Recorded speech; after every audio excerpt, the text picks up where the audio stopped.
శ్రీ రమణాశ్రమము అరుణాచల రమణుని నిలయము 1946 September 1. Shri Ramana భగవానులు చారిత్రాత్మక పుణ్యభూమి అయిన అరుణాచలముపై అడుగిడి 50 సంవత్సరములు పూర్తి అయిన దినము.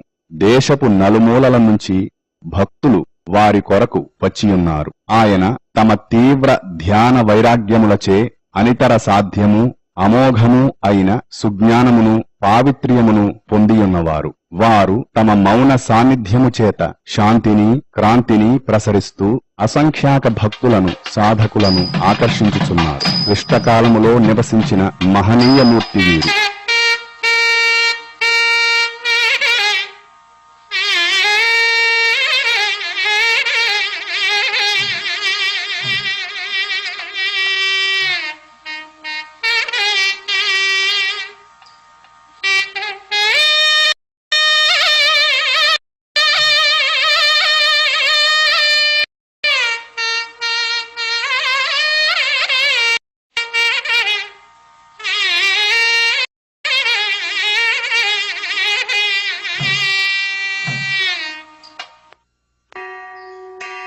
దక్షిణ భారతదేశంలోని మధురై పట్టణానికి 30 మైళ్ల దూరంలో తిరుచులి గ్రామం ఉన్నది. ఇక్కడి భూమినాథేశ్వర దేవాలయంలో పరమశివుని ఉత్సవమైన ఆర్ద్ర దర్శనమును ప్రతి సంవత్సరం ప్రజలు ఎంతో భక్తి శ్రద్ధలతో జరుపుకుంటూ ఉంటారు.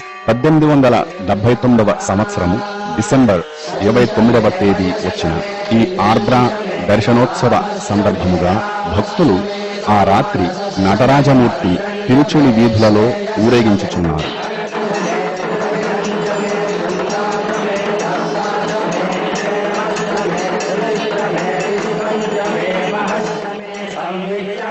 ఊరేగింపు ముగిసి రాత్రి 1 గంటకు స్వామిని ఆలయములోనికి తీసుకొని వెళ్ళుచుండగా ప్రాకారము వెలుపల ఒక ఇంటి నుండి అప్పుడే పుట్టిన ఓ పసిబిడ్డ రోదన వినిపించింది. ఆ బిడ్డయే వెంకటరామన్, తరువాతి కాలములో ప్రపంచ ప్రఖ్యాతిగాంచిన భగవాన్ శ్రీ రమణ మహర్షి.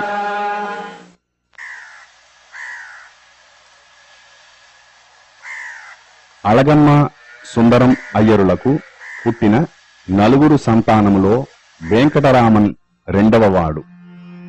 సుందరమయ్యరు స్వయం కృషితో పైకి వచ్చిన ప్లీడరు. తెలివితేటలకు ఆ చుట్టుపక్కల అంతటా ఆయన ప్రఖ్యాతి వహించారు. వారు ఇంటిని కట్టినప్పుడే వారి కుటుంబానికి ఒక భాగము, యాత్రికులకు అతిథులకు ఒక భాగంగా కట్టడం అన్నదే వారి ధర్మ నిరతికి నిదర్శనము.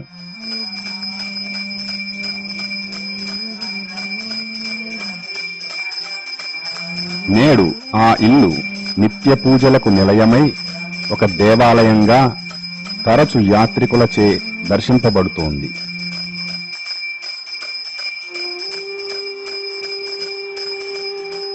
సుందరమయ్యరు పట్ల ప్రజల అభిమాన గౌరవాలు ఎంతటివంటే వారు రాత్రులు ప్రయాణించవలసి వచ్చినా వారి బండిని దొంగలు కూడా బాధించేవారు కారు. వారి సహధర్మచారిణి అళగమ్మాళ్ దయార్ద్ర హృదయ, కష్టించి పనిచేసే ఇల్లాలు, సాంప్రదాయిక కుటుంబిని. ఆమెలో అణగి ఉన్న ఆధ్యాత్మికత ఆమె చరమదశలో పుత్రుని మార్గదర్శకత్వములో ఫలించింది. వెంకటరామన్ తన ఈడు బాలురతో కలిసి ఆ ఊరి ఎలిమెంటరీ స్కూల్కు వెళ్లేవాడు. అప్పుడప్పుడు తోటి బాలురతో కలిసి ఊరి చివర గల కౌండిన్య నది గట్టున ఆటలాడేవాడు. తరువాతి కాలంలో ఒకసారి భగవాన్ పాత సంగతులు గుర్తు చేసుకుంటూ ఇలా అన్నారు: మేమంతా కౌండిన్య నదిలో స్నానం చేసి ఓ బిందెతో నీరు తీసుకుని అక్కడే ఉన్న కాళయార్ లింగానికి అభిషేకం చేసి ఆహారాన్ని నివేదన చేసి తరువాత భుజించేవారము. పక్క ఊరి పిల్లలు కూడా మాతో కలిసేవారు. చీకటి పడే వరకు ఆడుకొని ఇంటికి చేరుకునేవారము. ఈ విధంగా వెంకటరామన్కు 12 గడిచాయి. 1891లో పై చదువుల కోసం దిండిగల్ మున్సిపల్ హైస్కూలులో చేరేందుకు దిండుగల్లు నందలి బంధువుల ఇంటికి వెంకటరామన్ను పంపారు. దిండిగల్లు పట్టణం తిరుచులికి ఉత్తర దిశగా 70 మైళ్ల దూరంలో ఉన్నది. సంవత్సరము కాకముందే తండ్రి సుందరమయ్యరకు తీవ్రమైన జబ్బు చేసిందన్న వార్త విని వెంకటరామన్ వెంటనే దిండిగల్లు వదలి తిరుచుని చేరాడు. కొద్ది రోజులలోనే, అంటే 1892 ఫిబ్రవరి 18వ తేదీన సుందరమయ్యరు పరమపదించారు. యజమానిని కోల్పోయిన వెంకటరామన్ కుటుంబం జీవనాధారము లేకపోవడంతో తలా ఒక చోటుగా బంధువుల ఇళ్లలో చేరారు. వెంకటరామన్ వారి సోదరుడు మదురైలో ఉన్న పినతండ్రి సుబ్బయ్యరు ఇంటికి చేరుకున్నారు. అళగమ్మాళ్ కూతురు చిన్న కొడుకుతో కలిసి దగ్గరలోని మానామదురైలో ఉన్న చిన్నమరిది ఇంటికి చేరారు. మీనాక్షి దేవాలయంతో విలసిల్లే మధురై ఎంతో కోలాహలంగా ఉండే పెద్ద పట్టణం. మొదట వెంకటరామన్ స్కాట్స్ మిడిల్ స్కూల్లో చదువుకొని తరువాత అమెరికన్ మిషన్ హై స్కూల్లో చేరాడు. అప్పటికే ఈ బాలుడు చదువులో బాగా పైకి రాలేడని అందరికీ అర్థమైంది. ఆటల పట్ల అతనికి అత్యంత ఉత్సాహం. చదువంటే పరమ నిర్లక్ష్యమే కాని అతనికి కల అద్భుత జ్ఞాపక శక్తి అతని పెద్దలకు ఒక విధమైన ఊరటను కలిగించేది. ఇప్పటి వరకు వెంకటరామన్ జీవితానికి ఒక అర్థమో లక్ష్యమో లేదు. వైఘానదిలో ఈతలు కొట్టడం, ఆటల పోటీలలో పాల్గొనడమే ఎంతో ఇష్టమైన పనులుగా ఉన్నాయి. మంచి ఆరోగ్యం, బలం కలిగి ఉండడం వల్ల అందరిలోనూ అతనిదే పైచేయి. వెంకటరామన్ యొక్క అసాధారణమైన లక్ష్యానికి అనుగుణమైన మొట్టమొదటి సూచన అతని 16వ జన్మదినానికి కొంత ముందుగా 1895 నవంబరులో జరిగింది. తన బంధువు ఒకరిని వెంకటరామన్ ఎక్కడి నుంచి వస్తున్నారు అని అడిగాడు. అందుకు అరుణాచలం నుంచి అని సమాధానం. అరుణాచలం అన్న పదం వెంకటరామన్ను దిగ్భ్రాంతుణ్ణి చేసింది. అరుణాచలం అంటే ఎంతో పవిత్రమైనదని మాత్రము అతనికి తెలుసు. కాని ఎవరైనా అక్కడికి నిజంగా వెళ్లగలరు అనేది మాత్రం అసాధ్యం అనుకునేవాడు. రెండవ సూచన త్వరలోనే కనపడినది. వెంకటరామన్ పినతండ్రి 63 నాయనమార్ల చరిత్రలను తెలిపే పెరియ పురాణము అన్న గ్రంథమును ఇంటికి తెచ్చారు. ఆ గ్రంథమును చదివిన వెంకటరామన్కు భగవంతుని కొరకు ఎవరికైనా ఇంత శ్రద్ధ, విశ్వాసము ఉండునా అని ఆశ్చర్యము కలిగింది.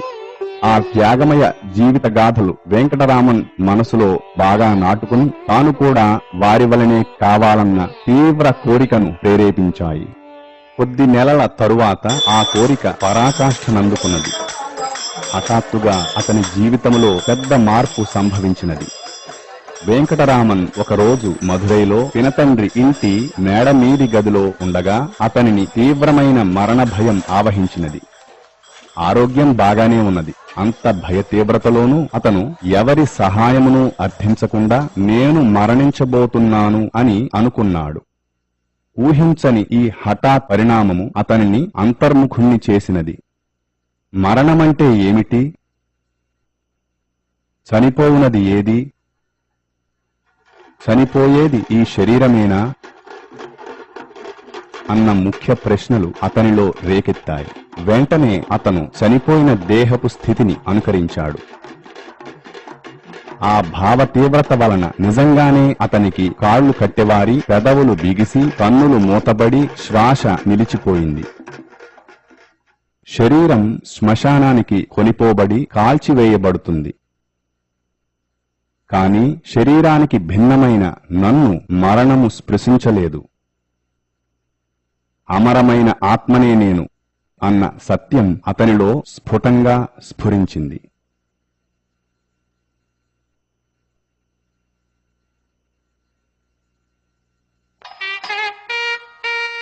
ఆ క్షణం నుండి వెంకటరామన్ తన దృష్టిని సర్వాధారము, సకలానికి మూలము అయిన ఆత్మపై నిలిపి ఆ చైతన్యములో అవిచ్ఛిన్నముగా లీనమైపోయాడు. చదువుతున్నా, మాట్లాడుతున్నా, ఇతరములైన ఏ పనులు చేస్తున్నా అతని దృష్టి పరమాత్మయందే కేంద్రీకృతమైంది. కొత్తది, శాశ్వతమైనది అయిన ఈ ఎరుకలో వెంకటరామన్ యొక్క వ్యక్తిగత అహంకారము తన పరిధులను ఛేదించుకుని అనంతాత్మలో ఐక్యమైంది.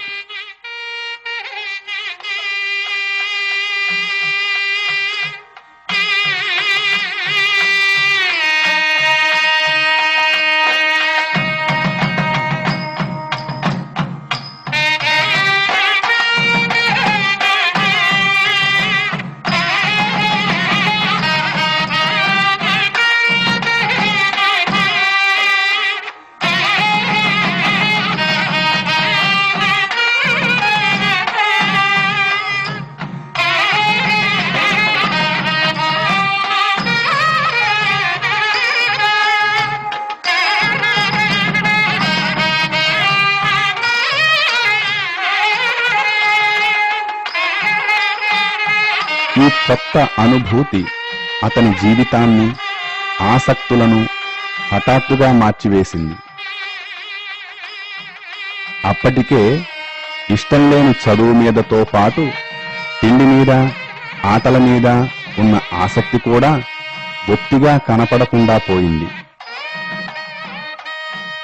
అతనిలో ఆవేశించిన ఆత్మజ్ఞానపు వెల్లువే అన్ని ఆసక్తులకు కేంద్రమై నిలిచింది.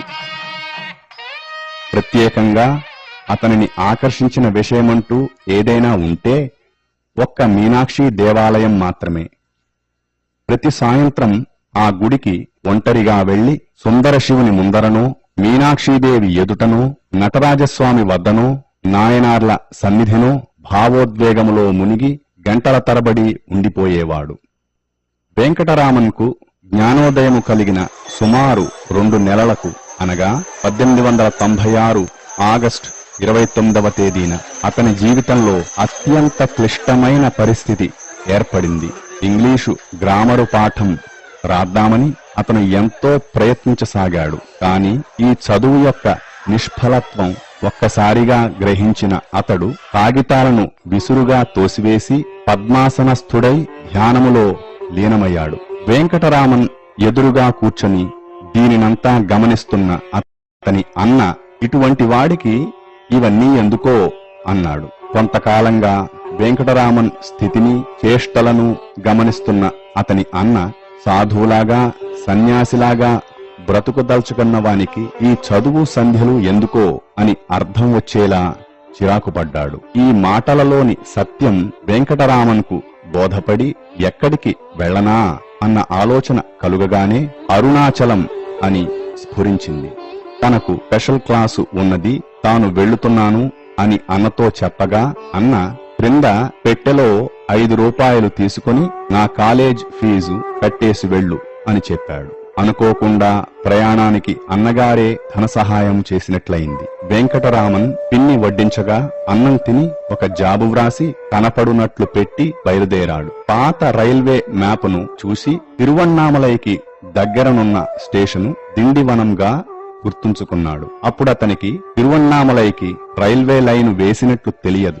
వెంకటరామన్ ఇల్లు విడిచింది తన తండ్రిని వెతకడానికే కాని స్కూలుకెళ్లడానికి కాదు, అన్న ఫీజు కట్టడానికి కాదు. అతడు చీటీలో వ్రాసినది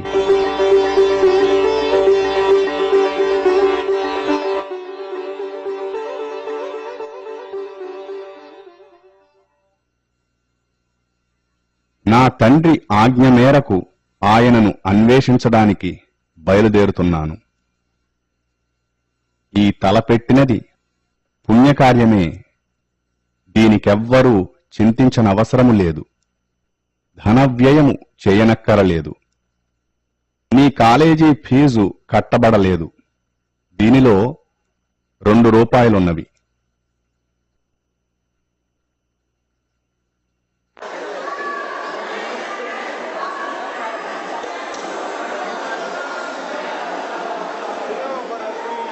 రైలు స్టేషను చేరి టిక్కెటు ధరల పట్టీలో దిండివనానికి ధర చూసి తెలుసుకున్నాడు.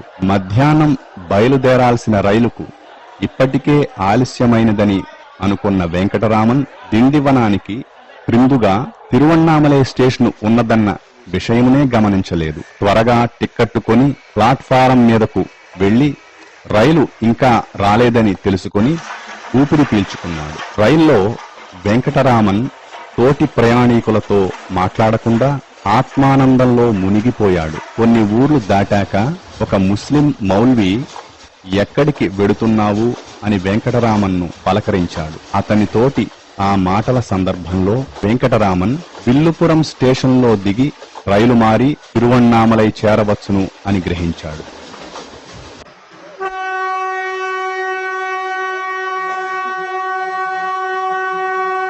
తెల్లవారక ముందే రైలు విల్లిపురంలో ఆగింది.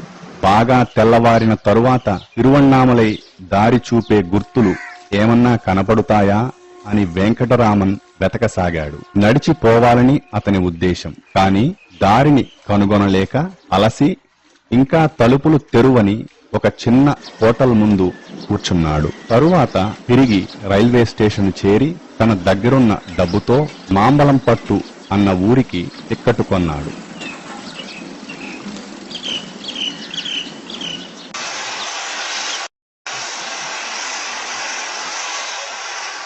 రైలు మధ్యాహ్నానికి మాంబలంపట్టు చేరింది. అక్కడ దిగి రైలు పట్టాల మీదుగా 10 మైళ్లు నడచి సాయంత్రానికి వెంకటరామన్ తిరుక్కోయిలూరు చేరాడు. ఎదురుగా పెద్ద బండ మీద కట్టబడిన ప్రసిద్ధమైన అరయని నల్లూర్ దేవాలయం కనిపించింది. 1000 ఏండ్ల క్రిందట బాలభక్తుడు మహాత్ముడు అయిన జ్ఞానసంబంధుడు మొదటిసారిగా ఇక్కడ నుంచే అరుణగిరిని దర్శించినది.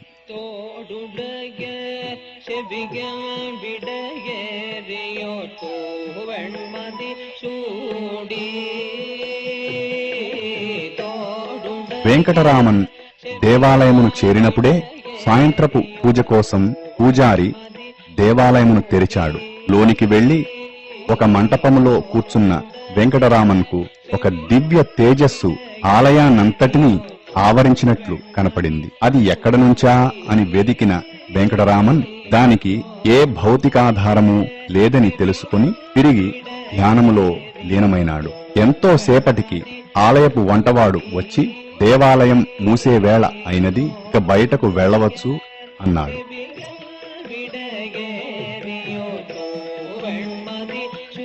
ఆకలి అలసటలతో ఉన్న వెంకటరామన్ కొంత భోజనమును ఉండటానికి అవకాశమును కలిగించమని అతనిని అడిగినాడు. ఆ రెండు ఇక్కడ లభించవని, నదికి అవతల ఉన్న కీలూరు దేవాలయానికి వారితో కలిసి వస్తే అక్కడ పూజ తర్వాత ప్రసాదం దొరకవచ్చునని చెప్పాడు.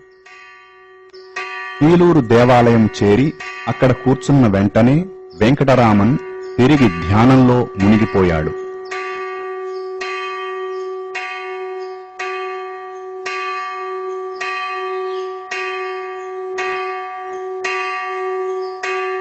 రాత్రి 9 గంటలకు పూజ ముగిసిన తరువాత ప్రసాదాన్ని పంచారు. వెంకటరామన్ కొంత యాచింపగా జాలిపడిన గుడి మేళగాడు అతని రూపురేఖలను భక్తిని మెచ్చుకొని తన వంతు ప్రసాదాన్ని వెంకటరామన్కు ఇచ్చాడు. అప్పటికే ఎంతో అలసిన వెంకటరామన్ మంచినీళ్లకై అడుగగా దగ్గరలోనున్న ఒక ఇంటికి తీసుకువెళ్లారు. నీటికై వేచియుండిన వెంకటరామన్ అలసట వలన నిద్రయో మూర్ఛయో తెలియని స్థితిలో అచేతనంగా పడిపోయాడు. తెప్పరిల్లిన వెంకటరామన్ కొంచెం నీరు తాగి నేలపై పడిన ప్రసాదమును తిని అక్కడే పడుకొని నిద్రపోయాడు. మరునాడు ఆగస్టు 31వ తేదీ సోమవారము, శ్రీకృష్ణాష్టమి. వెంకటరామన్ నిద్రలేచి తిరిగి మళ్లీ అలసిపోయినాడు.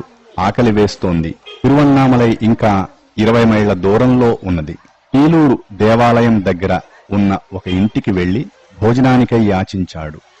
ఆ ఇంటి యజమాని ముత్తుకృష్ణ భాగవతార్. వారి సోదరి ఆ పిల్లవాని తేజస్సును చూచి ఈ పుణ్యదినం నాటి ఉదయమే ఇటువంటి బిడ్డడు కనపడినందుకు ఎంతో సంతోషంతో ఆదరించి అన్నం పెట్టింది. వెంకటరామన్కు తన చెవినున్న 20 రూపాయల విలువ కల కెంపుల పోగులు గుర్తుకు వచ్చి వాటిని ముత్తుకృష్ణ భాగవతార్ వద్ద కుదువపెట్టి 4 రూపాయలు తీసుకున్నాడు. ఆ 4 రూపాయలు తిరువణ్ణామలై చేరడానికి సరిపోతాయని అతని అంచనా.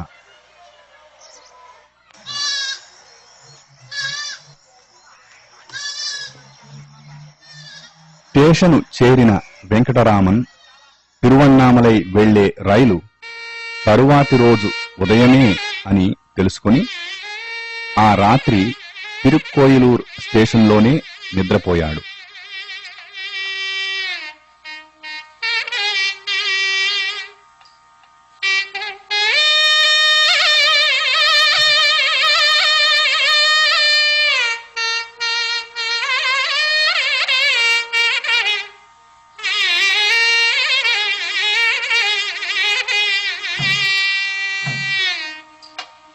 మరునాడు 1896 సెప్టెంబర్ 1 ఉదయం, అంటే ఇల్లు వదిలిన 3 రోజులకు వెంకటరామన్ తిరువణ్ణామలై చేరుకొన్నాడు.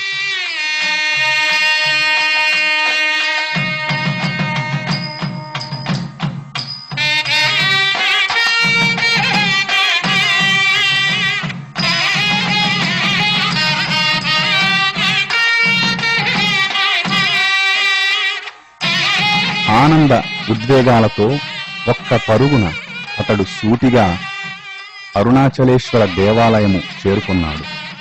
ఆలయంలో అతనికి స్వాగత సూచకంగా అన్ని ప్రాకార ద్వారాలు, గర్భగుడి కూడా తెరువబడి ఉన్నాయి.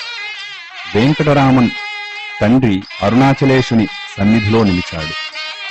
అన్వేషణ పూర్తి అయింది. ప్రయాణం ముగిసింది.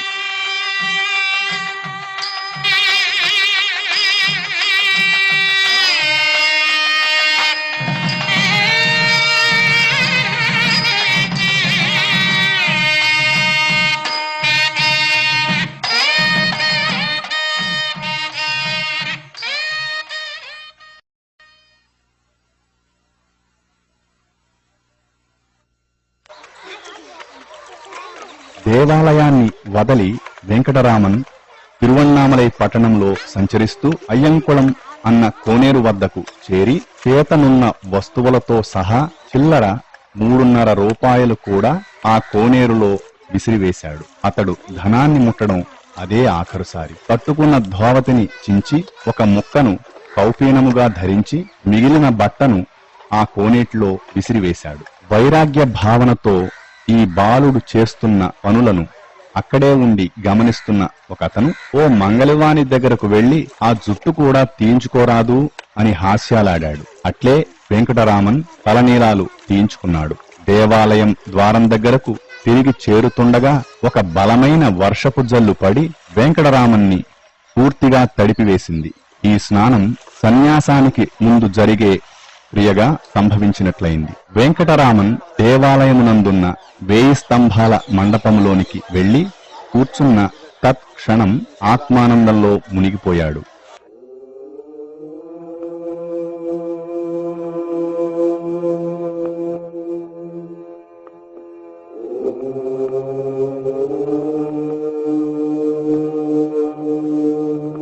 అహోరాత్రులు ఆనంద సాగరంలో కదలకుండా కూర్చున్నాడు.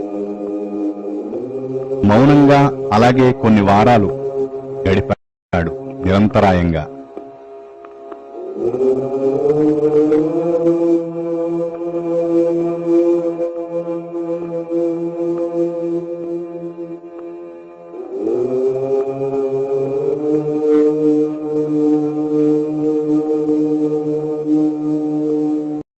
కొన్ని ఏండ్ల క్రిందట శేషాద్రిస్వామి అనే మహాత్ముడు తిరువణ్ణామలై వచ్చి స్థిరపడ్డారు. అప్పటికే బ్రాహ్మణ స్వామిగా వ్యవహరింపబడుచున్న వెంకటరామన్ యొక్క యోగక్షేమములను వారు చూడసాగారు. తమ ఈడువాడే అయిన ఇంకొక పిల్లవాడు ఇట్లా తపస్సు చేయడం చూసిన బాలురు కొందరు వెంకటరామన్పై రాళ్లు రప్పలు విసరసాగారు. వారిని ఆపడం శేషాద్రిస్వామికి సాధ్యం కాలేదు. ఈ అనవసర అలజడిని గుర్తించిన బ్రాహ్మణస్వామి 1000 కాళ్ల మంటపములోనే భూగృహములాగా ఉన్న పాతాళ లింగమునకు వెనుక కూర్చొని ఆత్మానందమునందు నిమగ్నమైనాడు.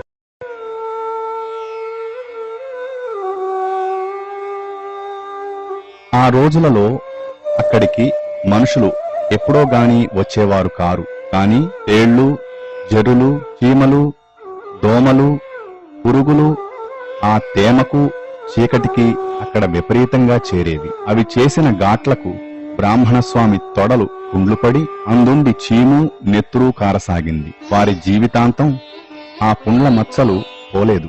ఆత్మానందంలో మునిగిన వారిని ఆ నరకప్రాయపు బాధ ఏమాత్రమూ కదిలించలేకపోయింది.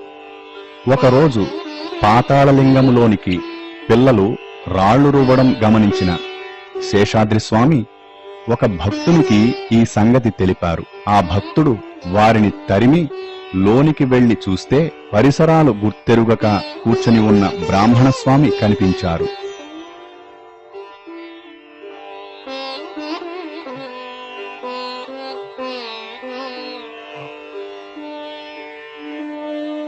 ఆ భక్తుడు ఎంతో బాధపడి స్వామిని మోయించి తీసుకుని వచ్చి ప్రక్కనే ఉన్న సుబ్రహ్మణ్య స్వామి గుడిలో కూర్చోపెట్టించారు. తరువాత ఒక మౌన స్వామి బ్రాహ్మణస్వామి బాగోగులు చూసుకునేవారు. ఆహారమేదన్నా వచ్చినప్పుడు బ్రాహ్మణస్వామి లక్ష్య పెట్టకుంటే బలవంతంగా నోట్లో పెట్టి తినిపించేవారు. కొన్ని వారాల పాటు తన కౌపీనమును కూడా బ్రాహ్మణస్వామి పట్టించుకోలేదు. 2 వారాల తరువాత ఆలయ పూదోటలోనికి, ఆ పైన కొన్ని రోజులు వాహనాల మంటపములోనికి, ఆ తరువాత ప్రాకారం పక్కనున్న ఒక చెట్టు క్రిందకు స్థానాన్ని మార్చారు.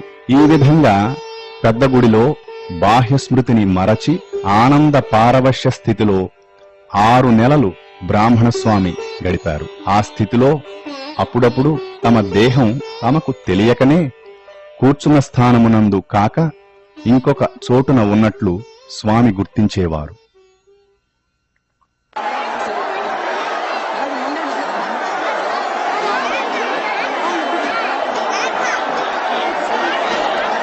ప్రతి సంవత్సరము నవంబర్, డిసెంబర్ నెలల్లో వచ్చే కార్తీక దీపోత్సవం నాడు వేలాది యాత్రికులు అరుణాచలానికి వస్తుంటారు. మూర్తీభవించిన వైరాగ్యం, భగవదైక్యం కలిగిన బ్రాహ్మణస్వామి వారినందరినీ ఆకర్షించసాగారు.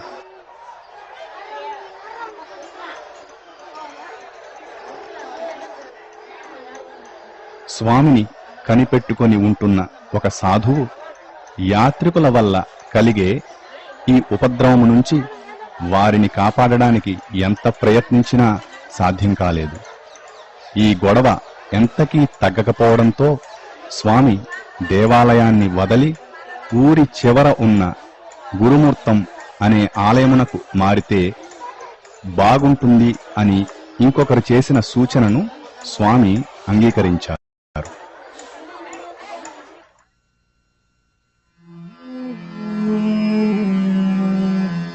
తిరువణ్ణామలై వచ్చిన 6 నెలలకు స్వామి అరుణాచల దేవాలయాన్ని వదలి ఊరు బయటనున్న గురుమూర్తమునకు 1897 ఫిబ్రవరిలో వెళ్లారు.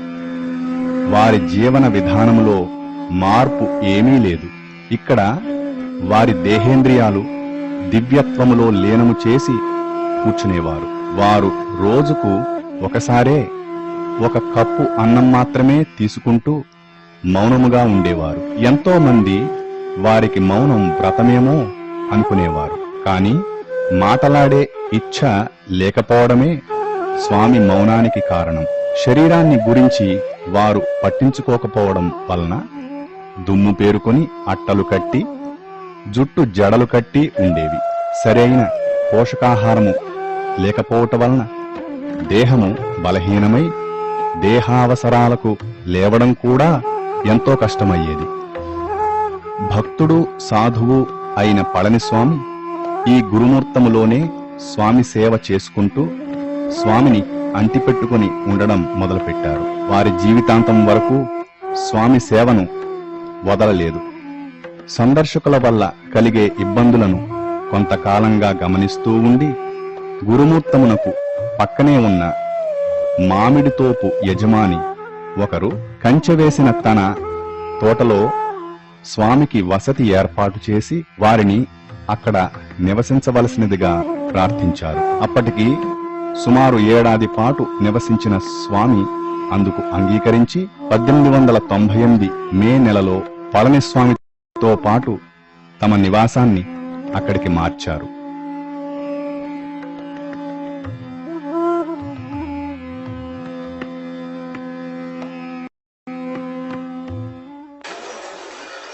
ఆ సమయంలో మధురైలో వెంకటరామన్ పినతండ్రి గతించారు. వారి అంత్యక్రియల సమయంలో ఆ దుఃఖపూరిత కుటుంబానికి వెంకటరామన్ ఒక గొప్ప స్వామిగా పేరు గడించి తిరువణ్ణామలైలో ఉన్నారన్న వార్త చేరింది. వెంకటరామన్ తల్లి అళగమ్మ ఆతృతతో తన ఆఖరు మరిది నెల్లియప్ప అయ్యర్ను తిరువణ్ణామలై వెళ్లి తన కొడుకును వెంట పెట్టుకుని రమ్మని పంపింది.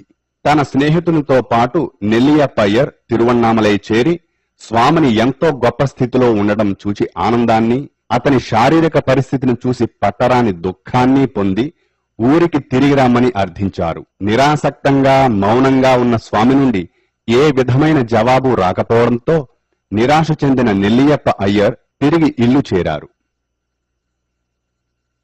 ఏ అలజడి లేకుండా మామిడి తోపులో 6 నెలల కాలం గడిచింది. తరువాత స్వామి ఏకాంతముగా మౌనముగా ఉంటూ ఊరిలో భిక్ష తీసుకుని బ్రతకాలని సంకల్పించారు. అక్కడి నుంచి అరుణగిరినాథుని దేవాలయంలోనికి చేరారు. పరిచారకులైన పళనిస్వామి స్వామిని వదిలి ఉండలేక వారితో కలిసి ఉండేవారు. 1 నెల తరువాత అక్కడి నుండి అరుణాచలేశ్వరుని దేవాలయంలో మరి1 నెల గడిపి అరుణగిరి తూర్పు చర్యపై పవలకుండు మీద గల దేవాలయంలో స్థిరపడి యథాప్రకారం ఆత్మధ్యానంలో లీనమయ్యారు. కొంతకాలం తర్వాత 1898 చివర అళగమ్మ కొడుకును కలిసినది ఇక్కడే.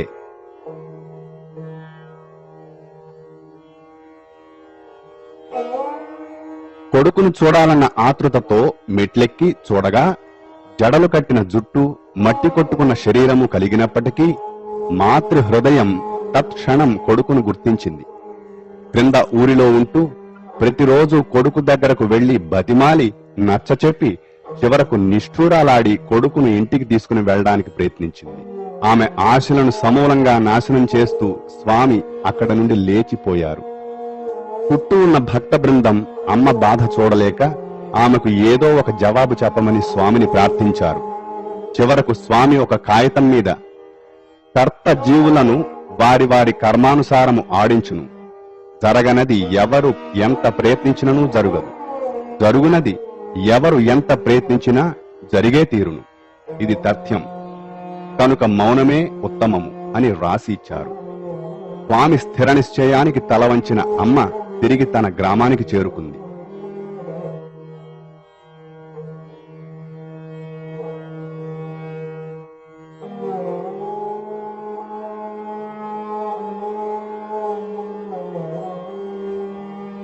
తల్లి వెళ్లిన కొంతకాలానికి స్వామి కొండ మీద ఉన్న కొన్ని గుహలలో తమ నివాసమును మార్చుతూ ఉన్నారు.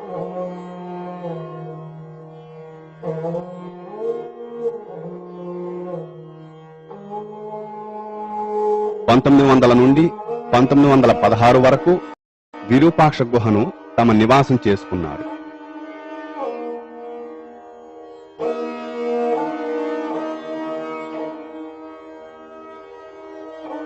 తరువాత 1922 వరకు స్కందాశ్రమంలో గడిపారు.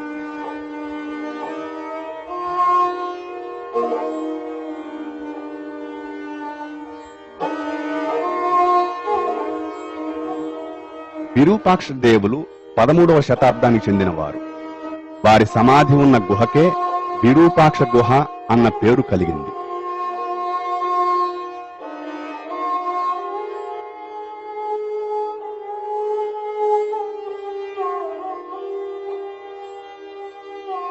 ఎండకాలమునందు ఆ గుహ పక్కనున్న సెలయేరు ఎండిపోయి గుహలో వేడి భరింపరానిదిగా ఉండడం వల్ల స్వామివారు శిష్యులు కలిసి దగ్గరలోనే ఉండి నిరంతరము నీరు కలిగి చల్లగా ఉన్న మామిడి గుహకు వెళ్లేవారు.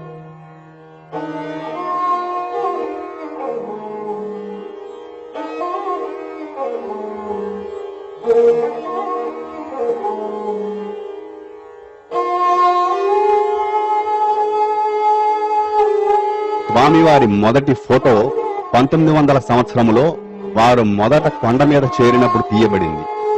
అందులో స్వామి అందమైన యువకుడుగా, మహా తేజస్విగా, గాంభీర్యం ఉట్టిపడుతూ కనపడతారు. కొండ మీద గడిపిన మొదటి రోజులలో స్వామి మౌనంగా ఉండేవారు. ఎంతో మంది ఆయన తేజస్సుకు ఆకర్షింపబడ్డారు. త్వరలోనే వారి చుట్టూ ఆశ్రమం ఏర్పడింది.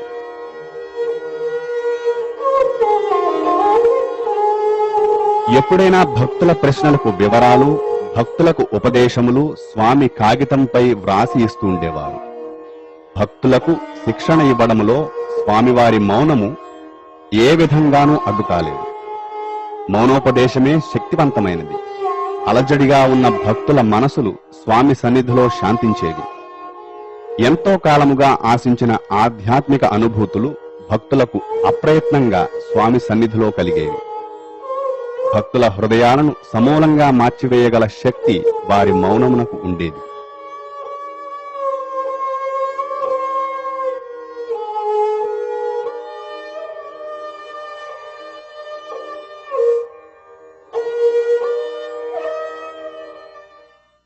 స్వామివారిని దర్శించిన మొదటి విదేశీయుడు పోలీస్ ఆఫీసరు ఎఫ్.హెచ్. హంఫ్రీస్. ఆయన ఇంగ్లండ్లో ఉన్న తన స్నేహితులకు ఇలా ఉత్తరం రాశారు.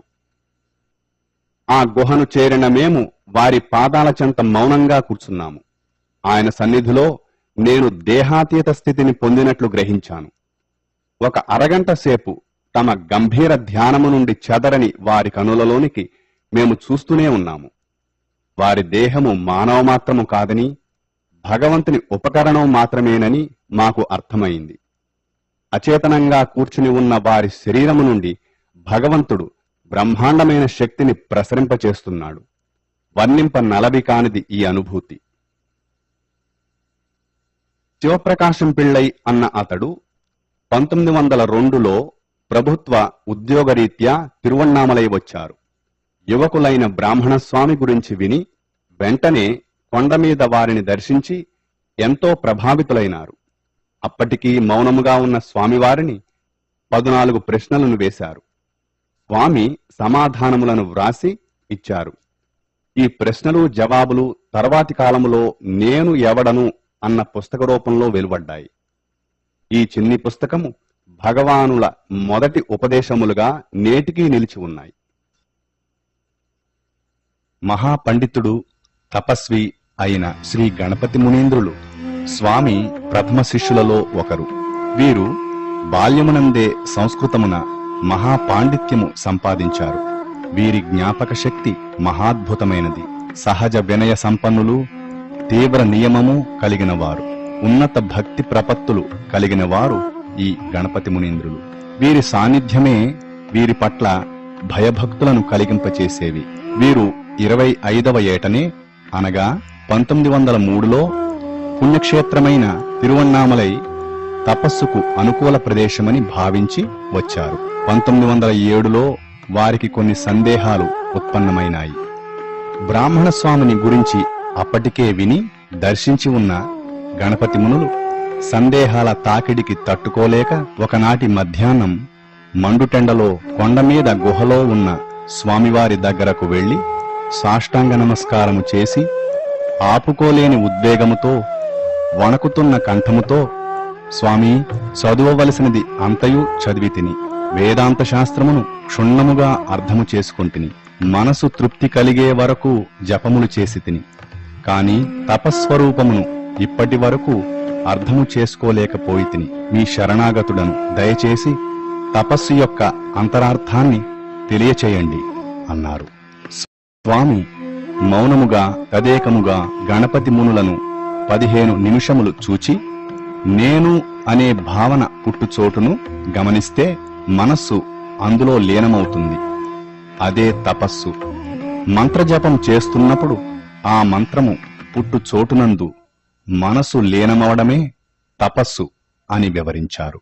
స్వామి నుంచి వెలువడిన కరుణాపూర్ణమైన సందేశము గణపతి మునిని అనిర్వచనీయమైన ఆనందములో ముంచివేసింది. వారు అప్పటి నుంచి స్వామిని భగవాన్ శ్రీ రమణ మహర్షి అని వ్యవహరింపవలెనని వారి శిష్యులను ఆదేశించినారు. ఎన్నో సంస్కృత శ్లోకములలో స్వామిని స్తుతిస్తూ రచించారు. అప్పటి నుంచి స్వామివారికి భగవాన్, రమణ మహర్షి అన్న పేర్లు వాడుకలోనికి వచ్చాయి. ఎక్కువగా స్వామి భగవాన్ అన్న పేరుతోనే వ్యవహరింపబడసాగారు. 1916వ సంవత్సరములో తల్లి అళగమ్మాళ్ తన శేష జీవితాన్ని భగవానుల వద్దనే గడుపవలెనని నిశ్చయించుకుని రమణుల వద్దకు వచ్చింది. పెద్ద కొడుకు గతించాడు, చిన్న కొడుకు నాగసుందరం భార్య కూడా పసిబిడ్డను మిగిల్చి మరణించింది. నాగసుందరం ఆ పసిబిడ్డను పిల్లలు లేని తన చెల్లెలు అలమేలుకు అప్పచెప్పి తాను కాషాయము ధరించి సన్యాస జీవితము స్వీకరించి తిరువణ్ణామలైలో అన్న దగ్గరకు చేరుకున్నాడు. అమ్మ వచ్చి చేరిన కొంతకాలానికి విరూపాక్ష గుహ నుంచి కొంచెము పైనున్న స్కందాశ్రమమునకు రమణులు మారారు. ఆ స్కందాశ్రమమునందు అళగమ్మ వంట పనులు చూడడం మొదలుపెట్టారు. కొడుకును సాక్షాత్తు భగవంతునిగా భావించిన అళగమ్మ స్వామివారి నుండి ఆధ్యాత్మిక బోధలు శిక్షణలు అందుకుంటూ ఉండినది.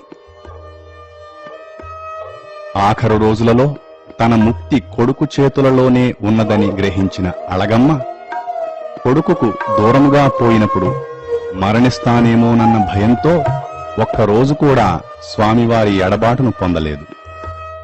తనకు శరణు తన కొడుకే అని నమ్మి దేహము వదలు వరకు వారిని వదలలేదు. ఈ శరీరాన్ని రక్కసి పొదల్లో పడవేసినా సరే నీ చేతుల్లోనే నా ప్రాణం పోవాలి అని తరచూ ఆమె రమణులతో అంటూ ఉండేది. 1922 మే 19వ తారీఖున భగవానుల ప్రత్యేక స్పర్శతో ఆమె ప్రాణము హృదయమందు అణగిపోయినది.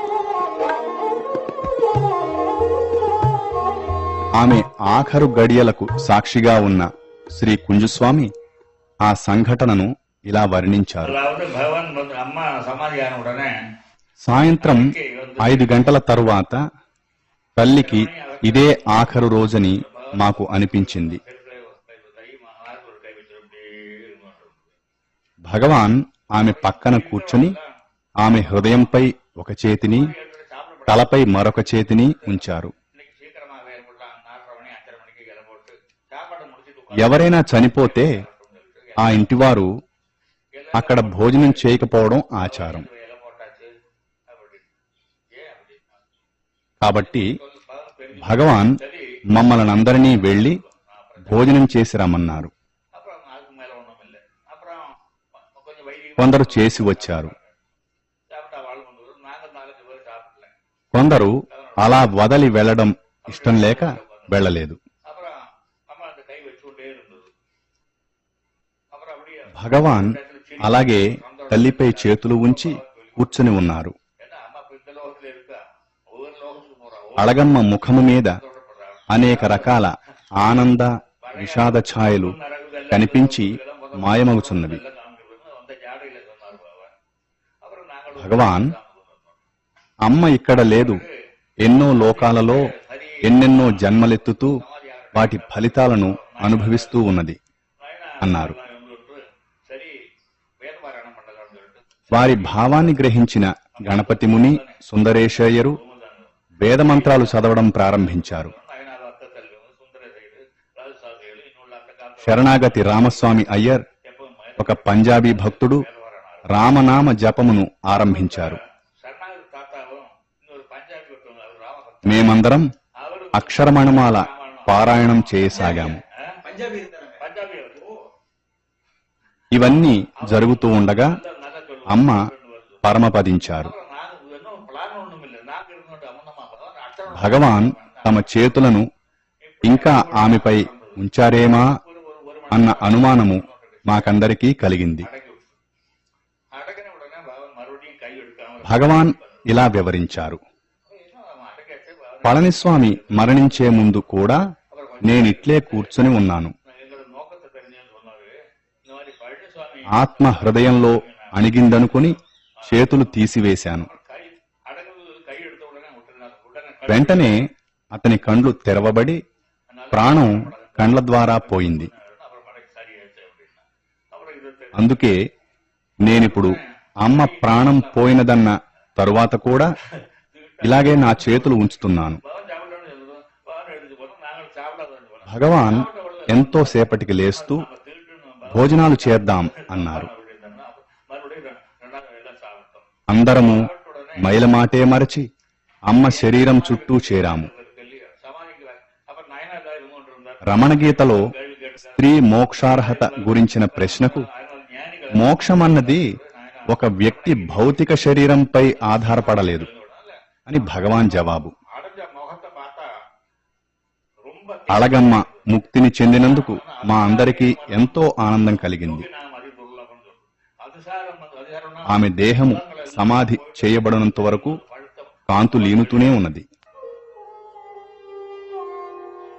అమ్మ దేహం గిరికి దక్షిణమున కొండ కిందకు చేర్చబడినది. ఒక జ్ఞాని దేహానికి మరణానంతరం చేయవలసిన క్రియలన్నిటినీ చేసి అక్కడే సమాధి చేశారు. దానిపై ఓ చిన్న పర్ణశాల కట్టబడింది. స్కందాశ్రమం నుంచి రమణులు వచ్చి వెళుతూ ఉండేవారు.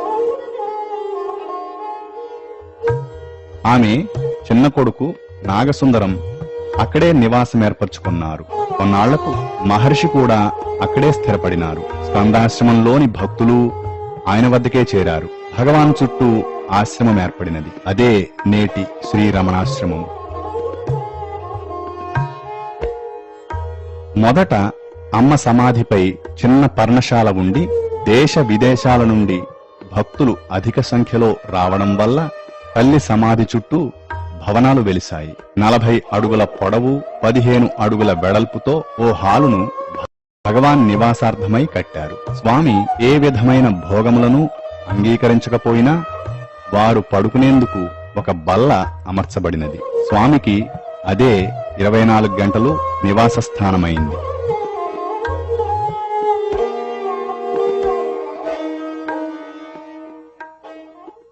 స్వామి స్థిరమైన దినచర్యను పాటించేవారు. అందు రోజుకు 2 సార్లు అరుణాచలంపైకి వెళ్లి వచ్చేవారు. స్వామివారు అరుణగిరిని అమితంగా ప్రేమించేవారు. అనుబంధం అంటూ ఉంటే వారికి ఒక్క అరుణాచలంతోనే అనవచ్చు. అరుణగిరి సాక్షాత్తు భగవంతుడే అని, భూగోళానికి ఇది కేంద్రమని, ఆధ్యాత్మికతకు కూడా ఇదే హృదయము వంటిదని శ్రీవారు సెలవిస్తూ ఉండేవారు. ఆ కొండచర్యల విహారము ఆయనకు ఎంతో ఆనందాన్ని, ఆహ్లాదాన్ని కలిగిస్తుండేది. తన పాదం తగలని చోటే ఆ కొండ మీద లేదని భగవాన్ అన్నారు. అనాదిగా అత్యంత ప్రధానమైన ఆధ్యాత్మిక సాధనగా గుర్తింపబడిన 8 మైళ్ల గిరి ప్రదక్షిణం చేయమని భగవాన్ భక్తులను ప్రోత్సహించేవారు. తమ చుట్టూ జరిగే విషయాల పట్ల వారు ఎప్పుడూ నిర్లిప్తంగా, సాక్షిమాత్రంగా ఉన్నా అన్ని విషయాలను గమనిస్తూ ఉండేవారు. కాని కొన్ని నిర్దిష్టమైన పనుల పట్ల వారు ఎంతో పట్టుదల కలిగి ఉండేవారు. అందు మొదటిది యాత్రికులకు తాను ఎప్పుడూ అందుబాటులో ఉండాలని ఆయన పట్టుబట్టేవారు.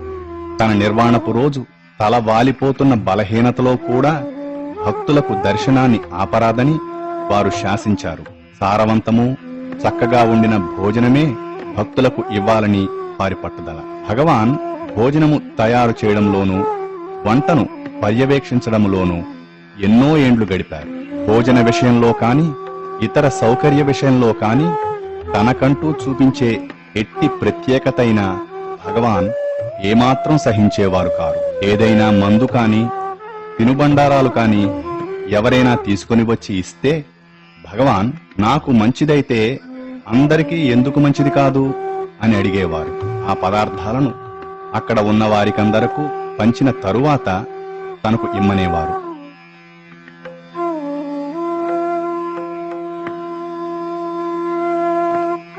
ఆయన సన్నిధిలో జాతి, కుల, మత వివక్షత, రాజు పేద, సన్యాసి గృహస్థులకు భేదము ఉండేది కాదు.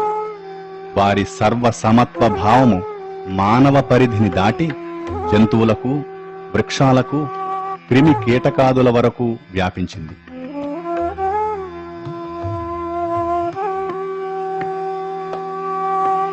భగవాన్కు జంతువుల పట్ల గల సుహృద్భావము క్రీస్తు శిష్యుడు అసీసీకి చెందిన ఫ్రాన్సిస్తో పోల్చదగింది. కుక్కలు, కాకులు, కోతులు, దోమలు, పాములు, తేళ్లు, నెమళ్లు, ఉడతలు, గోవులు వంటి సకల జంతువులు భగవాన్ దగ్గరకు నిర్భయంగా చేరేవి. వారి మౌన భాష ఆయనకు అర్థమయ్యేది. ఆయన మాటలు వాటికి అర్థమవడమే కాక వారి ఆజ్ఞను పాలించేవి. కోతుల మధ్య వివాదాలను స్వామి పరిష్కరించేవారు. చిరుతలు, పాములతో వారు మాట్లాడుతూ ఉండేవారు. సమస్త జంతుజాలము వారి కరుణను చూరగొని ఆయనను తమ రక్షకులని గుర్తించి వారి సన్నిధిలో బుద్ధిగా మసులుకునేవి. అన్ని జీవులు సమానమేనని, రమణాశ్రమంలో తన వద్దకు వచ్చే వాటికి సమాన ప్రతిపత్తిని ఇవ్వాలని వారనేవారు. ఆశ్రమ ప్రదేశము వాటిదేనని, మనమే వాటి స్థలాలను దురాక్రమణ చేశామని, వాటికే కనుక మాటలొస్తే అవి కూడా తమ హక్కు కోసం పోరాడేవని స్వామి అంటుండేవారు. ప్రతి జీవి, మనిషి నుండి క్రిమి కీటకాదుల వరకు అన్నీ అవినాశి అయిన పరమాత్ముని యొక్క అభివ్యక్తమే అని, జంతువులు కూడా ఆధ్యాత్మికంగా పురోగతిని సాధించగలవని, అరుదుగా అందుకొన్ని ముక్తిని కూడా పొందగలవని భగవానులనేవారు. ఇందుకు నిదర్శనం గోలక్ష్మి జీవితమే. గోలక్ష్మి భగవానుల పట్ల విచిత్రమైన భక్తిని ప్రదర్శించేది. ఆమె పట్ల భగవాన్ ఎంతో ఆప్యాయత, ఆదరణ చూపేవారు. ఆశ్రమంలో 20 సంవత్సరాల పాటు ఆమె జీవించింది. ఆమె అవసాన సమయాన భగవాన్ గోలక్ష్మి దగ్గరకు వెళ్లి, అమ్మా లక్ష్మి, నీ దగ్గరగా నేను కూర్చోవాలా అంటూ ఆమె తలను తన ఒడిలో తీసుకుని చెంపలను ఆమె చెంపలపై నుంచి ఆదరణగా చూస్తూ ఆమె హృదయపు స్వచ్ఛతకు, అది భగవంతునిపై లగ్నమై ఉండడాన్ని గుర్తించి వెళ్లిపోయారు. కొంతసేపటికి గోలక్ష్మి శాంతంగా దేహాన్ని చాలించింది. ఆమె అంత్యక్రియలు ఘనంగా జరిపి సమాధి చేశారు. సమాధిపై రాతితో చెక్కిన ఆమె విగ్రహాన్ని ప్రతిష్ఠించారు. భగవాన్ ఆమె ముక్తి పొందినదని ఒక చరమ శ్లోకాన్ని రచించి ఆమె సమాధి గోడపై చెక్కించారు.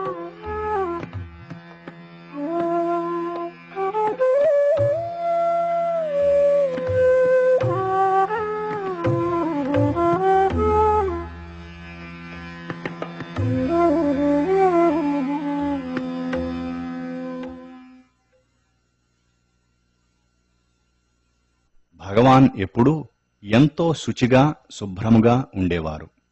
ఏనాడు ఏ విషయంలోనూ కాలనియమాన్ని దాటలేదు. వారు ఏ పదార్థమూ వృధా కానిచ్చేవారు కారు. ఒక బియ్యపు గింజ నేల మీద వృథాగా కనబడినా దానిని తీసి యథాస్థానంలో ఉంచేవారు. భగవాన్ ఏ పని చేసినా ఎంతో శ్రద్ధతో, ఎవ్వరూ చేయలేనంత త్వరగా, చక్కగా ముగించేవారు. పూర్ణ శుద్ధ పరబ్రహ్మలో లీనమై ఉండుటము, చెదరని శాంతి, తృప్తి వారి స్వంతమవడము వల్ల ప్రజల సన్మానములు, గౌరవాదరములు వారిని ఏమాత్రమూ కదిలించేవి కావు. ఆయన వ్యక్తిత్వం ఎప్పుడూ పరిపూర్ణమే. వారి వ్యక్తిత్వము యొక్క ప్రత్యేకత ఏమంటే అది దైవీకమైనది. ఆ దివ్యత్వమే ప్రపంచపు నలుమూలల నుంచి వేల కొద్దీ ప్రజలను వారి సన్నిధికి ఆకర్షించసాగింది. వారి మౌనం, దివ్య సన్నిధి శక్తివంతమై ఎందరో జీవుల ఆర్తిని పోగొట్టి ఆత్మజ్ఞానమనే ఆధ్యాత్మిక సాఫల్యాన్ని అందుకునేటట్లు చేసింది.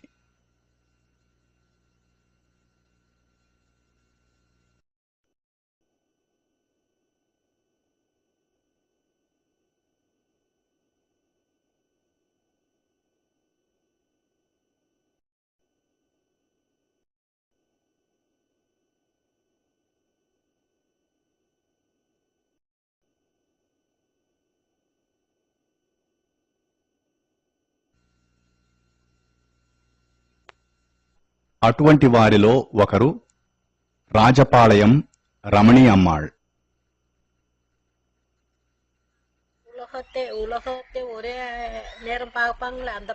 భగవాన్ చూపు నిజంగా అద్భుతం. ఆయన కన్నులలోకి చూడకుండా ఉండలేం. చూడగానే సమాధి స్థితి మాత్రం తథ్యం. హాలులో ప్రతి వారి అనుభూతి భగవానులు తమను చూస్తున్నారనే. వారి అనన్య కరుణ చేత అనుగ్రహ దృష్టి అందరిపై ప్రసరింపచేసేవారు. వారి కన్నులలోకి చూడగానే ధ్యానమంటే ఏమిటో తెలిసేది. వారు ఒకసారి నా వైపు అలాగే చూశారు. అప్పుడు నేను ఎంతోసేపు సమాధిలో ఉండిపోయాను.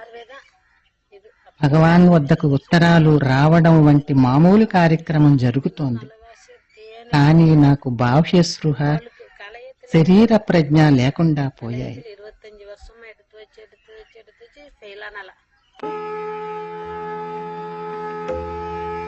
ఆర్తితో వచ్చిన సాధకులపై భగవాన్ అనుగ్రహం పూర్తిగా ఉండేది.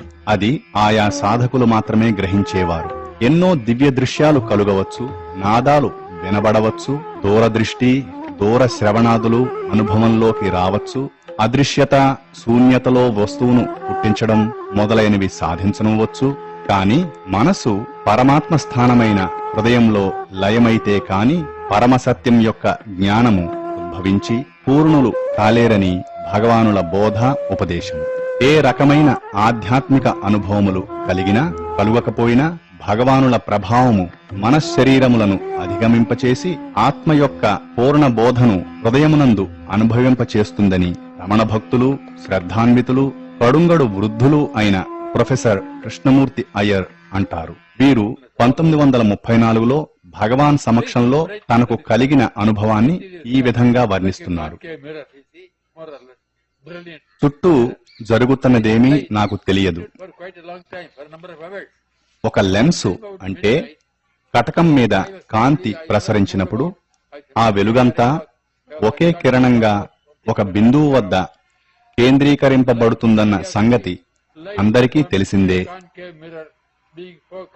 ఆత్మ హృదయంలోనికి ఆకర్షింపబడింది. అరుణాచలేశ్వరిని స్థానమైన హృదయ కవాటము తెరుచుకున్నది. కుండలిని శక్తి హృదయంలోనికి లాగికొనబడింది. నేను శాస్త్రాన్ని ఎప్పుడూ చదవలేదు. ఈ సంగతులు అంతకుముందు నాకు తెలియవు. ఇవన్నీ నా అనుభవాలు. ఒక అమృతపు వెల్లువ పొంగి నా ప్రతి రోమకూపాన్ని ముంచెత్తింది. ఆ వెల్లువ దేహాన్ని పూర్తిగా ముంచి వరదయై పొంగి విశ్వమంతా నిండింది. చిత్రమేమిటంటే నా ఎరుక నా శరీరంలో లేదు. విశ్వమంతా అమృతమయమే. నేనేమో అమృతం అంటున్నాను కాని మీరు దానిని ఈథర్ అనవచ్చు. అది అతి సూక్ష్మమై ప్రతి బిందువు వద్ద ఎరుకతో కలిసి ఉన్నది. ఆ అమృత జలధిలో చరాచరములన్నీ మంచు పింజల వలె తేలుతున్నాయి. శరీరము అమృతతుల్యమైన విషయమే. ఆ విశ్వంలో ప్రతి బిందువు ఎరుకతో నిండిపోయింది.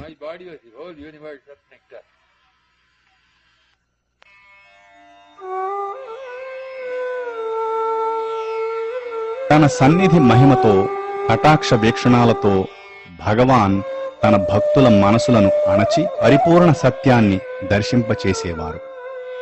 నిజమైన బోధ మౌనంతోనే జరుగుతుంది అనేవారు భగవాన్. అంత మాత్రం చేత వారు వాక్కులతో బోధించలేదని కాదు. ఆత్మ సాక్షాత్కారానికి వారు అనేక సాధనలను ప్రస్తావించినా ఆత్మ విచార మార్గమే పరమశ్రేష్టమని తెలిపేవారు. మనసు నుంచి పుట్టే ప్రతి తలపుకు ముందుగా నేను అన్న తలపే తోస్తుంది. ఈ నేను అన్న తలపు కలిగిన తరువాతనే అన్ని రకాల తలపులు బయలుదేరుతాయి.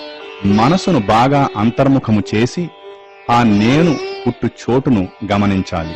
ఈ విధంగా హృదయపు లోతులకు పోయి నేను అన్న భావనను వెతికితే అది అణగిపోయి తత్క్షణమే మరి ఒక నేను లేచి అహం అహం అన్న స్ఫురణ తానుగా ప్రకాశిస్తుంది. ఈ కొత్త నేను నేను నేను అని అంటున్నా అది అహంకారం కాదు, పూర్ణమైన ఉనికి మాత్రమే. భగవానుల వద్దకు అన్ని మతముల వారు వస్తూ ఉండేవారు. వారు ఎవ్వరినీ తమ మతాన్ని మార్చుకోమని ఎప్పుడూ అనలేదు. భగవాన్ వారి ప్రశ్నలన్నిటినీ సావధానంగా విని చివరకు నెమ్మదిగా వారిని ఆత్మవిమర్శకు పూనుకోమని, నేనెవరో తెలుసుకుంటే అన్నీ తెలుస్తాయి అని బోధించేవారు. ఆనందం గురించిన ఒక ప్రశ్నకు బదులుగా భగవాన్, ఆనందమే నీ సహజ స్వరూపము. నీ శరీరముతో మనసుతో తాదాత్మ్యం చెంది దాని బంధాలను నీకు ఆరోపించుకొని దుఃఖిస్తున్నావు. నీ ఆత్మను తెలుసుకొని నిరతిశయానంద భాండాగారపు తలుపులు తెరు. నిజమైన ఆత్మయే సత్యము. అదే సర్వజీవుల యందలి ఆత్మ. నీవు చూచే ప్రపంచమంతటి యొక్క ఆత్మ ఏకైక శాశ్వత సర్వోత్తమ సత్య ఆత్మ. అది అహంకారము లేక దేహాత్మ భావమునకు భిన్నమైనది.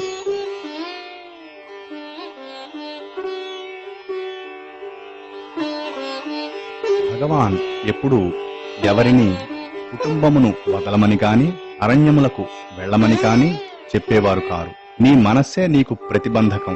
గృహంలో ఉన్నా అడవిలో ఉన్నా దీనిని జయించి తీరవలసిందే కదా. నీ విధులు, నీ వ్యవహారాలు నీ ఆధ్యాత్మిక సాధనకు అడ్డుకారాదు. కర్మలను త్యజించడం అంటే కర్మలయందు సంగమును, ఆసక్తిని, కర్మఫల అపేక్షను వదలమని అర్థము. కర్తృత్వ భావత్యాగమే నిజమైన త్యాగము. భగవానుల బోధలను ఆచరించడానికి పూజాది కర్మలు ఏవీ అవసరము లేదు. ఆ బోధ సర్వమతముల పుట్టుక లయలకు ఏది మూలమో దానికి చేరుస్తుంది. స్త్రీలు కాని పురుషులు గాని ఏ విధమైన వర్ణాశ్రమ వివక్షతలు లేక ఎట్టి పరిస్థితులలో ఉన్నా భగవాన్ బోధలను అభ్యసించవచ్చును.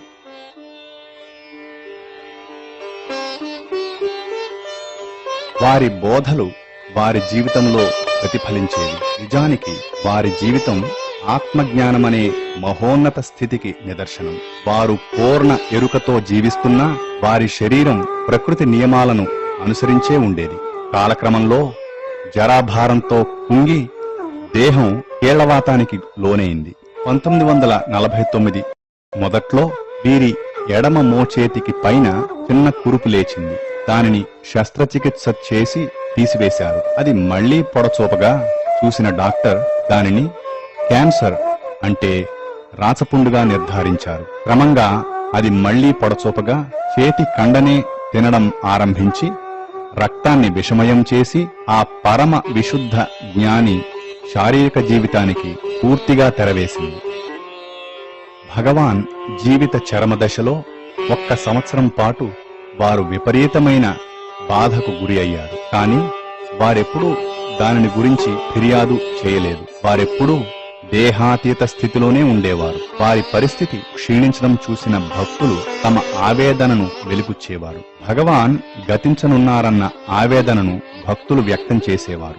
అతి తేలికగా వారి భావనను కొట్టివేస్తూ భగవాన్ వారు చూచే ఈ అనారోగ్యపూరిత దేహానికి మాత్రమే తాను పరిమితం కానని సూచించేవారు. తన దేహానికి అంత ప్రాముఖ్యత ఆపాదించవద్దనేవారు. 1950 ఏప్రిల్ 13వ తేదీ ఒక వైద్యుడు ఒక ప్రత్యేకమైన మందును స్వీకరించవలసిందిగా భగవానును ప్రార్థిస్తే, అవసరం లేదు, అంతా 2 రోజుల్లో సర్దుకుంటుంది అన్నారు.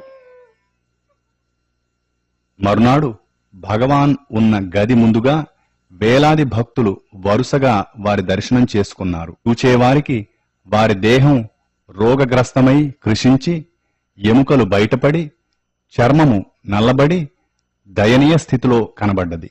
ఆ రోజు ప్రతివారికి ఏదో ఒక వేళలో భగవాన్ యొక్క సూటి అయిన తేజోవంతమైన కృపావీక్షణం లభ్యమైంది. ఎన్నోసార్లు భగవాన్ వీరంతా నేను చనిపోతున్నాను అని అంటున్నారు, నేనెక్కడికి పోగలను, ఇక్కడే ఉన్నాను అని అంటుండేవారు. వారి శరీరంతో పాటే వారి మార్గదర్శకత్వము కృప అంతరించుట జరగదని పదే పదే తెలియపరిచేవారు. 1950 ఏప్రిల్ 14 రాత్రి భగవాన్ నిర్యాణానికి కొద్ది నిమిషాల ముందు కొందరు భక్తులు అరుణాచల శివ పాడడం మొదలుపెట్టారు. భగవాన్ చిరు దరహాసం చేశారు. కనుకొలకల నుండి ఆనందాశ్రువులు జాలువారాయి. మరణవేదనో ఇతర మరణ సూచనమో ఏదీ లేదు. శ్వాస నిశ్వాసాలకు మధ్య ప్రాణము అణగిపోయింది. అప్పుడు రాత్రి 8:47. అదే సమయంలో ఒక కాంతిపుంజం అద్భుత కాంతులను వెదజల్లుతూ అక్కడి నుండి ఈశాన్యపు దిక్కున అరుణాచల శిఖరానికి వెనుకగా ప్రయాణించి అక్కడే లీనమైంది. ఆ కాంతిపుంజమును మద్రాసు లాంటి దూర ప్రదేశముల నుంచి కూడా గమనించిన ఎందరో భక్తులు దాని అర్థాన్ని గ్రహించారు. అది 1950 ఏప్రిల్ 14 రాత్రి 8:47 సమయం. మరునాటి ఉదయం వారి దేహాన్ని అత్యంత వైభవోపేతంగా సమాధి చేశారు.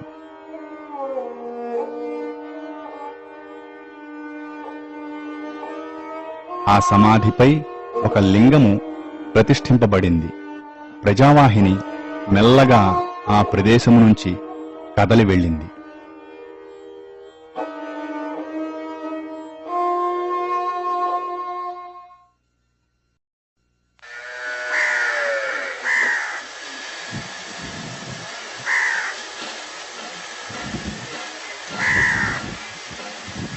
ఆ ప్రబల ఆఘాతము వలన ఏర్పడిన దుఃఖము మెల్లమెల్లగా ఉపశమింపగా భక్తులు మరలా రమణాశ్రమమునకు రాసాగారు.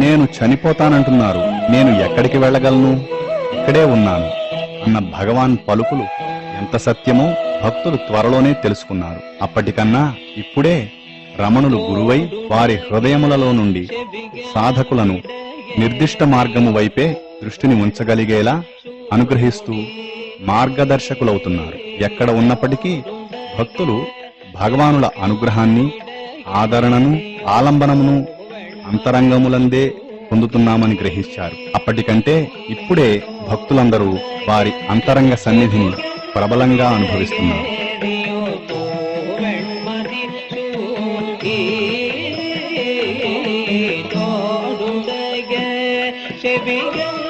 భగవానుల శరీర త్యాగము తరువాత వారి కీర్తి దినదిన ప్రవర్ధమానమవుతూ ఉన్నది.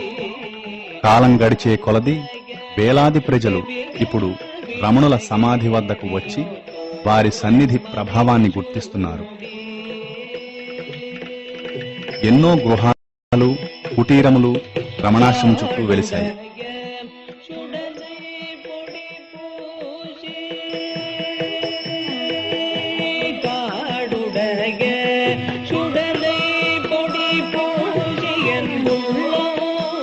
రమణుల తల్లి సమాధి మీద కట్టిన దేవాలయం ఒక ఆధ్యాత్మిక శక్తికి కేంద్రమై విలసిల్లుతూ ఉన్నది. ఆశ్రమంలో మహర్షి జీవించి ఉండగా జరుగుతూ ఉన్న దినచర్యలలో ఇప్పటికీ ఏ మార్పు లేదు.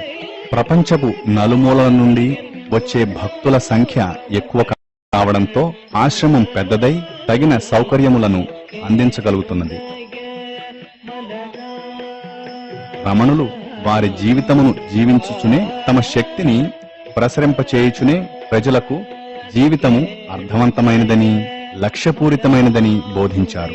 చెడనిది, నిత్య సత్యము, అనిర్వచనీయమైన సౌందర్యము, పరమశాంతి, అనంత ఆనందము ప్రతి జీవి హృదయంలోనూ నిక్షిప్తమై ఉన్నదని భగవానులు తమ బోధల ద్వారా తెలియచేశారు. అదే సర్వాంతరాత్మ.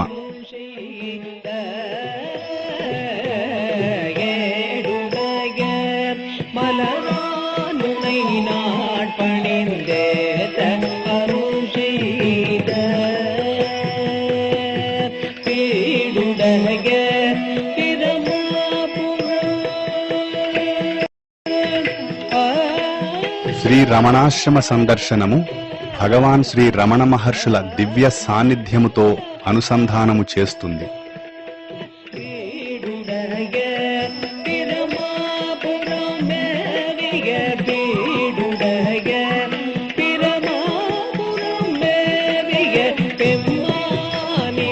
ఆ సాన్నిధ్యము సర్వవ్యాపకము.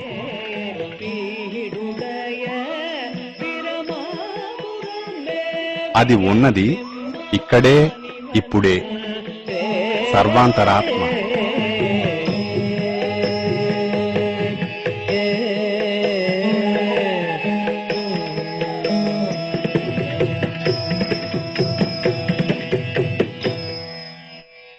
ఆనందం నీ నిజ స్వభావము. నీ నిజ స్వరూపాన్ని తెలుసుకొని స్వచ్ఛమైన ఆనందాన్ని పొందుము.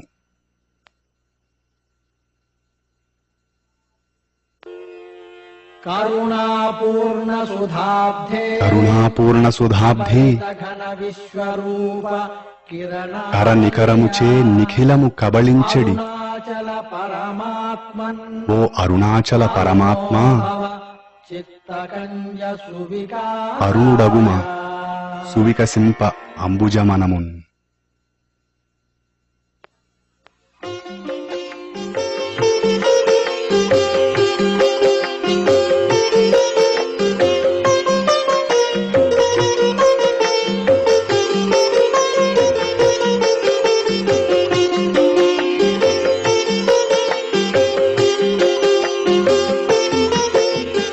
కర్తురాజ్ఞయా ప్రాప్యతే ఫలం కర్మ కిం పరం కర్మ తజ్జడం కృతిమహో దధౌ పతన కారణం ఫలమశాశ్వతం గతి నిరోధకం ఈశ్వరార్పితం నేచ్ఛయా కృతం చిత్తశోధకం ముక్తి సాధకం కాయవాన్మనః కార్యముత్తమం పూజనం జపశ్చింతనం క్రమాత్.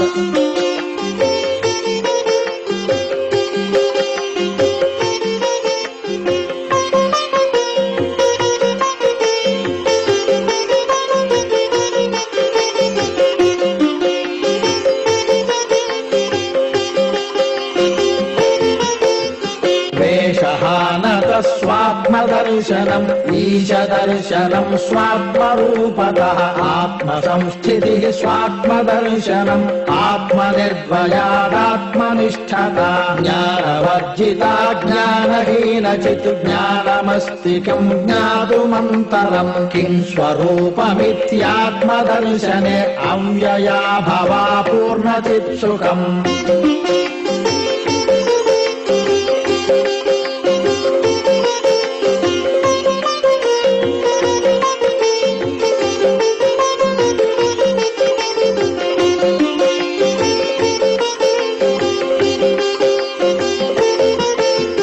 బంధముక్త్యతీతం పరం సుఖం విందతీహ జీవస్తు దైవికః అహమపేతకం నిజ విభానకం మహదిదం తపోరమణవాగియం.